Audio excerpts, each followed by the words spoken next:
Have you ever noticed how your mind can become your own worst enemy? You wake up, the day is new, but before your feet even touch the ground, your thoughts whisper, "You're not enough. You can't do this. What if you fail again?" And slowly, before the day even begins, you've already lost the battle inside your own head. Most people think their biggest problem is the world around them, their boss, their partner, their family, or their situation. But the truth is, the biggest war is not outside, it's inside. The battlefield is the mind, and until you win that war, no success, no peace, and no happiness can last. So today, let's talk about how to kill your negative thinking forever. Not just silence it for a few hours, but end its control over your life. Negative thinking doesn't come from nowhere. It's a result of untrained thought patterns. When you were a child, you didn't hate yourself. You didn't doubt your potential. You believed you could fly, you could draw, you could dance, until someone said, "You're not good enough." And then, like a seed planted in fertile soil, that small comment began to grow roots inside your mind. Every disappointment watered it. Every failure fed it. Every comparison made it stronger. Until one day, you started believing the lies your mind told you. That's how most people live, under the dictatorship of their own mind. Your mind is like a monkey, restless, reactive, constantly jumping from one thought to another. It can be your best servant or your worst master. If you train it, it becomes your ally. If you ignore it, it turns against you.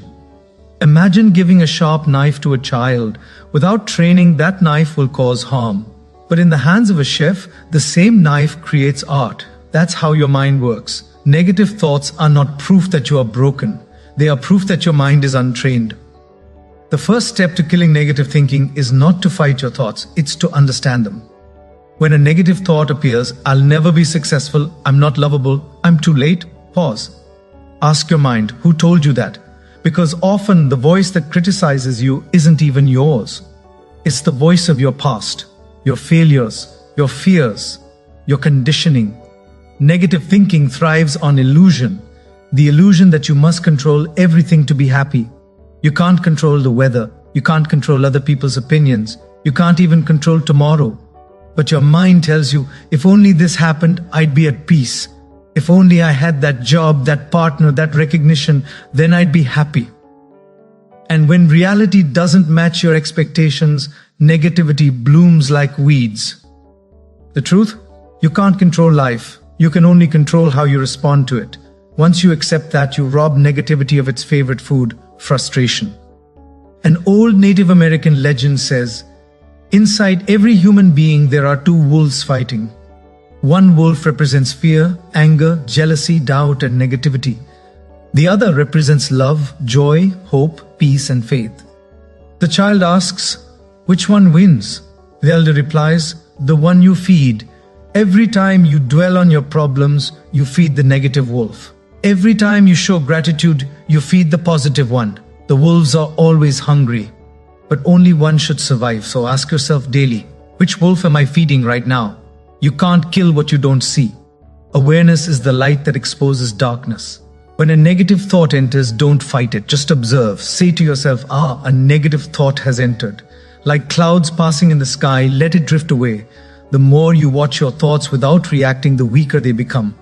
Your awareness is like sunlight. No darkness can survive under it for long. That's why meditation, prayer, or simple silence every day is not luxury, it's maintenance. You wash your body every day, why not cleanse your mind too? Negative thinking isn't a one-time visitor, it's a habit. And like any habit, it can be unlearned. Your brain loves patterns. If every morning you open social media, compare yourself and feel inadequate, your brain starts craving that negativity because it's familiar. To change this, you must replace the habit, not just resist it. When a negative thought says, I can't, replace it with, I can learn. When your mind says, I failed, replace it with, I grew. When your mind says, no one cares, replace it with, I'll care for others. Over time, your brain rewires itself to choose faith over fear. Neuroscience calls it neuroplasticity. Spirituality calls it transformation.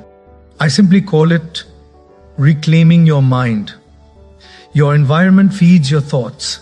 If you surround yourself with gossip, complaints, and pessimism, you will eventually speak their language. But if you spend time with people who see possibility, who talk about growth, who uplift others, their energy becomes your oxygen. As Gaur Gopal Das often says, your company shapes your character. So choose your inner circle wisely. Not everyone deserves a seat at your mental table. Sometimes peace means deleting a contact, muting a conversation, or walking away quietly from people who drain your joy. You don't owe anyone access to your mind. It's impossible to be grateful and negative at the same time. Gratitude shifts your focus from what's missing to what's present. Try this. Each morning, before checking your phone, whisper 3 things you're thankful for. I'm alive. I have food. I have another chance today. It sounds simple, almost too simple. But gratitude rewires your emotional state. Where there is appreciation, there's no room for anxiety. Where there is thanksgiving, negativity starves. Most people let their minds talk to them all day, but never talk back. When your mind says, you can't handle this, answer, watch me. When it says, you're not enough, say, I am growing every day. When it says, you failed again, say, failure is feedback. You see, your mind listens to the words you repeat most often. Affirmations are not magic. They are reminders. They are how you reprogram your thoughts. A wise monk once said, you cannot remove darkness with darkness. You remove it with light. You cannot fight negative thinking with more negativity. You replace it with something higher. When your mind starts criticizing, shift your attention to service. Do something kind. Help someone. Volunteer. When you turn your focus outward, your inner noise quiets down. Negativity is self-centered.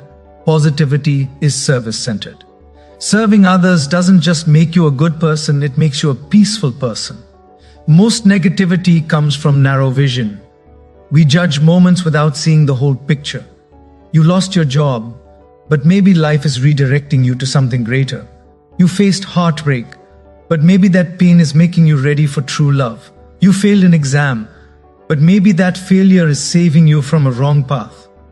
Life is not happening to you, it's happening for you. When you zoom out, pain becomes purpose. When you trust the process, negativity loses power. Your mind is a garden. What you plant grows. If you constantly consume negative news, violent shows, or toxic social media, don't be surprised when your thoughts echo fear and envy. Replace that input. Read inspiring books, watch meaningful videos, listen to podcasts that uplift your spirit. You are the result of what you consume daily, mentally, emotionally, and spiritually. So feed your mind like you feed your body with care. One of the biggest sources of negativity is guilt, the inability to forgive yourself. You've made mistakes, we all have. But the past is a place of reference, not residence. If you keep revisiting old pain, you keep reliving it. Forgiveness is not saying it didn't matter. It's saying it mattered, but it's over.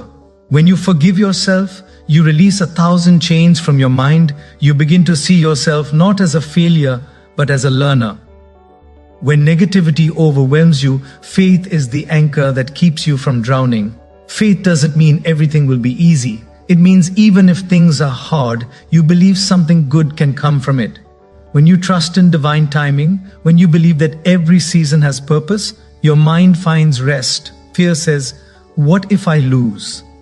Faith says, even if I lose, I'll learn. Faith doesn't cancel pain, it gives pain meaning. Killing negative thinking isn't a one-day battle, it's a daily discipline. Here's your practice. Morning, start with gratitude. 3 things. Daytime, notice your thoughts. Replace negative ones with truth. Evening, reflect, what did I learn today? What can I let go of? Over time, your inner voice transforms from critic to coach. Remember, progress is invisible at first, but silence grows slowly, like dawn. Once a man went to a wise monk and said, Master, my life is full of negativity. Everywhere I go, people are rude. Nothing feels right. The monk smiled and gave him a mirror. He said, "Look into this." The man looked. "What do you see?" The monk asked. "My own reflection," he replied. "Exactly," said the monk. "The world you see is a reflection of the thoughts you carry. If your mind is full of fear, you will see danger everywhere. If your mind is full of gratitude, you will see blessings everywhere. The mirror doesn't change, the viewer does. Many people become negative because they expect perfection from themselves, from others, from life. But perfection is an illusion. Progress is real. Even nature takes time. Flowers bloom slowly, seasons change gradually, and yet we rush ourselves as if peace is a race. Slow down, breathe. You're not behind, you're simply becoming. When you start valuing growth over perfection, your mind stops attacking you. Let me remind you, you are not your thoughts. You are the gardener of those thoughts. Pull out the weeds of doubt, plant seeds of hope, water them with gratitude, and shine them with discipline. Every day you do this, your garden becomes more beautiful. And soon, the noise of negativity will fade under the fragrance of peace. Negative thinking isn't destroyed overnight. It's defeated moment by moment through awareness, gratitude, faith, and action. There will still be days when your mind whispers lies, but you'll know they are lies. You'll smile and say, "Not today," because you'll know something your old self didn't. You are not a victim of your thoughts. You are their master. You are not a prisoner of your past. You are the author of your future. You are not broken. You are becoming. So the next time your mind turns dark, remember, you have the power to turn on the light. Kill negative thinking not with anger, not with fear, but with love, awareness, and discipline. Because once you master your mind, no circumstance can master you. Fade out softly with music. Peace is not the absence of problems, it's the presence of the right mindset.